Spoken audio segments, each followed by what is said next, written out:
Hello parents, आज हम बात करेंगे भारतीय आज़ादी के क्रम में घटित हुई एक महत्वपूर्ण घटनाक्रम भारत छोड़ो आंदोलन की। भारत छोड़ो आंदोलन को क्विट इंडिया मूवमेंट और अगस्त रेवोल्यूशन यानी अगस्त क्रांति के नाम से भी जाना जाता है। यदि हम इसके पृष्ठभूमि की बात करें, इसके बैकग्राउंड की बात करें, तो यहाँ पर हमें देखना होगा कि इसकी नींव कहीं ना कहीं द्वितीय विश्व युद्ध यानी सेकेंड वर्ल्ड वॉर की वजह से पड़ चुकी थी। हम जानते हैं कि 1939 में सेकेंड वर्ल्ड वॉर हुआ था और उस समय भारत देश ब्रिटिशर्स का गुलाम था। भारतीयों से बिना सहमति के द्वितीय विश्व युद्ध में उन्हें ब्रिटिश सरकार ने शामिल कर लिया था। इसी के परिणाम स्वरूप एक व्यापक जन आंदोलन को प्रारंभ करना चाहते थे भारतीय लीडर्स, और यही एक परिणति के रूप में दिखता है भारत छोड़ो आंदोलन के रूप में। तो यहाँ पर जो उद्देश्य था, यदि भारत छोड़ो आंदोलन के एम की बात की जाए तो ये था कि ब्रिटिश शासन को पूरी तरह से समाप्त करें और पूर्ण स्वराज्य की प्राप्ति करें। लेकिन क्या ऐसा हुआ? नहीं। पर 1947 को जो आज़ादी मिली उसमें इन आंदोलनों का महत्वपूर्ण योगदान है। और 8 अगस्त क्यों महत्वपूर्ण है, ये हम यहाँ पर देखेंगे कि कैसे क्वेश्चंस एग्ज़ाम में बन सकते हैं। तो यहाँ पर भारत छोड़ो आंदोलन में पहली चीज़ जो आपको सबसे इम्पोर्टेंट याद रखनी है वो ये कि जो स्लोगन यानी नारा दिया गया था वो था डू और डाई और क्विट इंडिया, मतलब करो या मरो और भारत छोड़ो। ये नारे बहुत ही ज़्यादा प्रसिद्ध हुए भारत छोड़ो आंदोलन के दौरान। और ये जो संकल्प था, रेजोल्यूशन था भारत छोड़ो आंदोलन का, ये कब पास होता है?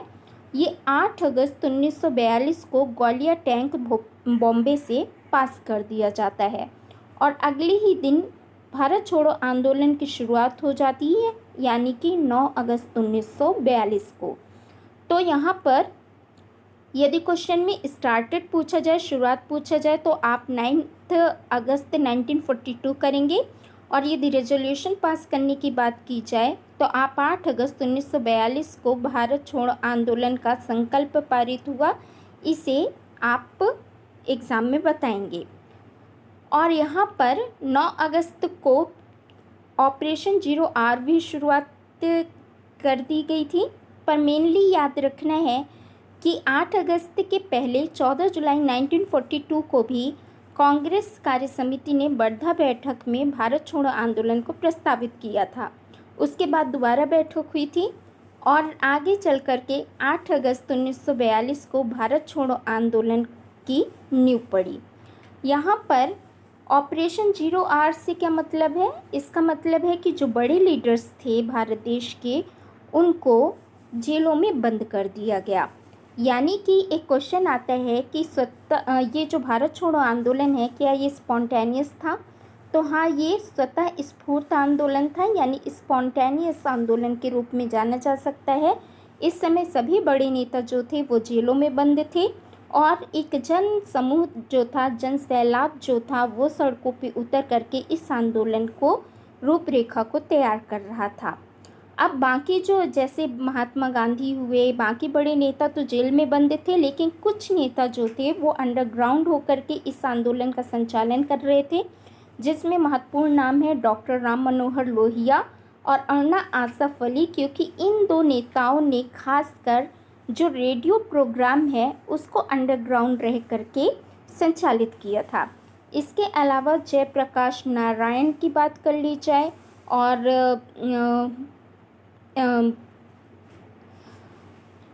इस तरह से कई बड़े नेता थे। बीजू पटनायक, यस, तो बीजू पटनायक, जयप्रकाश नारायण और सुचेता कृपलानी जैसे भी जो लीडर्स थे, उन्होंने भारत छोड़ो आंदोलन में काफ़ी योगदान दिया था। ये अंडरग्राउंड हो गए थे। हालांकि आगे चल करके यहाँ पर भारत छोड़ो आंदोलन में इसको सप्रेस कर दिया गया। ब्रिटिश सरकार ने इस आंदोलन को दबा दिया और जो बड़े नेता थे उनको भी खोज निकाला और जेलों में बंद कर दिया। पर इसका जो हम बेनिफिट देखें वो ये था कि भारत छोड़ो आंदोलन की वजह से कई जगह पे पैरेलल गवर्नमेंट यानी समांतर सरकार की स्थापना हुई थी, जैसे कि यूपी का बलिया। और इस आंदोलन को और आंदोलन जैसे कि सविनय अवज्ञा है यानी सिविल डिसोबीडियंस है या असहयोग आंदोलन नॉन कॉपरेशन है, उससे कैसे अलग किया जा सकता है। तो इस आंदोलन का जो प्रोग्राम था उस प्रोग्राम में क्या डिसाइड किया गया था कि जो गवर्नमेंट ऑफिसर्स हैं वो सरकारी नौकरी ना छोड़ें लेकिन कांग्रेस के प्रति निष्ठा की घोषणा करें, क्योंकि उसी समय एक ही हमारे देश में दल था जो भारत की आज़ादी की लड़ाई को लड़ रहा था। दूसरी चीज़ ये भी थी कि जो भारतीय रियासतें थीं उनके लिए भी ये कार्यक्रम में निर्धारित किया गया था कि जो देशी रियासतें हैं उनके राजा जनता की प्रभुसत्ता को स्वीकार कर लें। और लास्ट जो छात्रों को लेकर के था, क्योंकि पहले के आंदोलनों में छात्र बढ़ चढ़ कर के भाग लेते थे, कॉलेजों का त्याग कर देते थे, लेकिन इस आंदोलन में खासकर कहा गया कि स्टूडेंट्स अपनी पढ़ाई तभी छोड़ें जब वो लास्ट तक इस आंदोलन में, जब तक आज़ादी न मिले तब तक अपने निर्णय पे रह सकें, और लगान न देने की बात की गई थी। तो इस तरह से ये कुछ इम्पॉर्टेंट टर्म्स थे जिनको कि हम देख सकते हैं, जिसकी वजह से भारत छोड़ो आंदोलन ने कहीं ना कहीं भारतीय स्वतंत्रता के लिए एक इम्पॉर्टेंट रोल प्ले किया था। तो आपको in short last to last क्या याद रखना है, भारत छोड़ो आंदोलन का दूसरा नाम अगस्त क्रांति, क्विट इंडिया मूवमेंट। नारे कौन कौन से थे, डू और डाई और क्विट इंडिया यानी भारत छोड़ो, करो और मरो।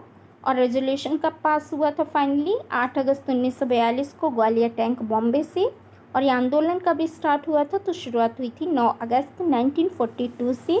कई एग्ज़ाम्स में बुक्स में आपको थोड़ा सा वेरिएशन मिलेगा कि 8 अगस्त 1942 से शुरू हुआ था, तो आप इसके लिए एनसीईआरटी को प्रेफर करें।